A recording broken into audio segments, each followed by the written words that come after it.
Welcome back to our series on the leadership chemicals. We're coming into our final episode on the series, and today we're going to talk about one of the most unique of the leadership chemicals, and really it's a hormone, and it's cortisol. Cortisol is called the stress hormone, and so if you've heard the word cortisol, you've probably connected it to this idea of being stressed out. But the truth is cortisol isn't just negative on your body. There's also some positive aspects to cortisol that I want to share with you today. But the truth is that if you don't do the work to take care of how your body deals with the cortisol, it can get negative and it can have an impact on you. So we're going to share a couple of proactive things that you can do to overcome the negative impact of cortisol. Now, before we get into the negative side of cortisol, I want to talk about the positive side of cortisol, because cortisol is actually really powerful. When you go into fight, flight, or freeze mode, you know that moment when you go into survival mode, your body recognizes it and it releases adrenaline into your body. But when adrenaline doesn't get used up, your body recognizes it and it sends out a second signal. And that second signal goes into your bloodstream and it turns the adrenaline into this different chemical or hormone called cortisol. And cortisol is really powerful because it can do a number of really cool things. For example, cortisol is the energy that you need to help you manage stress. It can help you regulate your metabolism. It can help you reduce inflammation. It can help improve your cognitive function, like how you think and your ability to think clearly. And it can even help you regulate your blood. Now, why would cortisol do all this? The reason why is because when your body recognizes, whoa, you didn't use the adrenaline, it sends out the signal to create cortisol, because cortisol is what helps you to go the distance. Now, I know your world can be really stressful, right? I mean, you're running a senior living home. It might be that, maybe some of your people no called, no showed. It might be that you're in a memory care facility and your residents are having a bunch of behaviors and it's overwhelming your team and you're exhausted. What happens is when your body sends out that adrenaline and then turns it into cortisol, your body's trying to say, I want to give you what you need to make it through this moment. So there's a positive aspect to cortisol. But the dark side of cortisol, and this is the side that everyone talks about, but everyone forgets the positive benefits. The dark side is that if cortisol goes unused in your body, it does become negative, and it can lead to increased anxiety and irritability.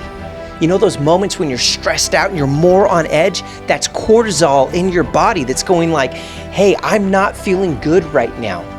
And so if the cortisol doesn't get used, it starts making you more anxious. It can even make you feel depressed. And if this happens enough over and over and over again, it'll start to suppress your immune system, your body's natural ability to bounce back. Now, you need a healthy immune system because, let's be real, work is stressful. So you need a healthy immune system.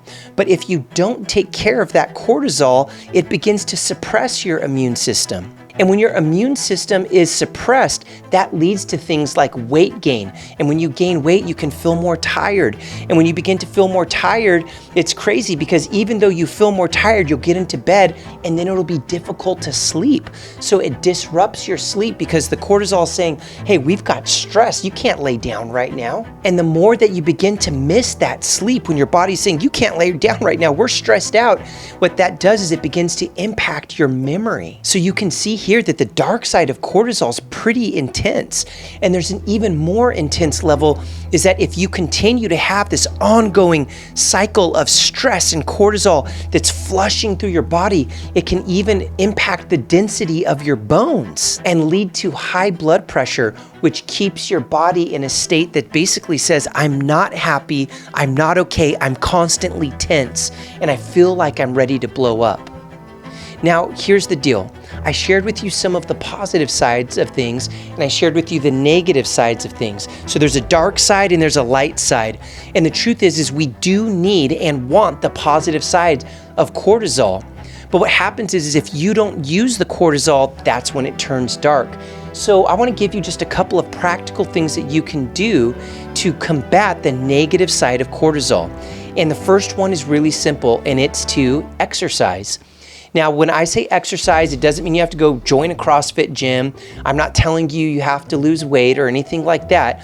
I'm just saying that when you go and exercise, even if it's a walk, going for a walk 20 minutes a day can have a massive positive impact on your body, because when you start walking and exercising, your body recognizes the exercise is there to burn off the cortisol. And that's what we need. We need your body to use cortisol appropriately. So going for a walk, going to the gym, maybe lifting some weights, doing some jazzercise, I don't care. The goal is just to really get a little bit of a sweat going for about 20 minutes. Once you get that, it makes your body feel good because it's burning off the cortisol, which makes your body feel healthy again, and it helps reset your body. Now, the second thing is less for your body and it's more for your mind. Have you ever laid in bed when you were stressed out and you're like, I'm so tired, but I can't sleep, and you're just chewing on all of the things that happen throughout your day? We've talked about this before, but one of the most practical things that you can do is literally go get a journal. This is one of my journals. I have lots of journals everywhere, but taking your ideas or things that are bothering you and just writing them down and processing them throughout the day can literally help your brain to release those ideas so that you can relax and move on.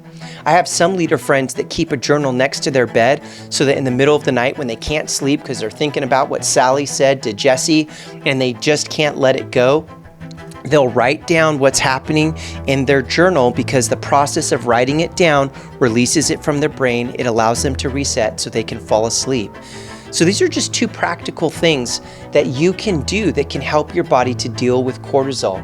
Now, the truth is there's probably a million different ideas for how to deal with cortisol, but I just want to give you two. Just two. Do some basic exercise and reflect a little bit, because if you could do either one of those, it's going to help you tremendously. And if you could only do one thing, I'd tell you, go for a walk, because you don't have to go out and run a marathon. Just that walk for 20 minutes is the most powerful thing you can do to reset your body so that cortisol doesn't negatively impact you and shut you down, but you get the positive benefits of it, the energy that you need, that initial boost to get through that tough moment so that you can get to the other side and reset and come back to work fresh again tomorrow.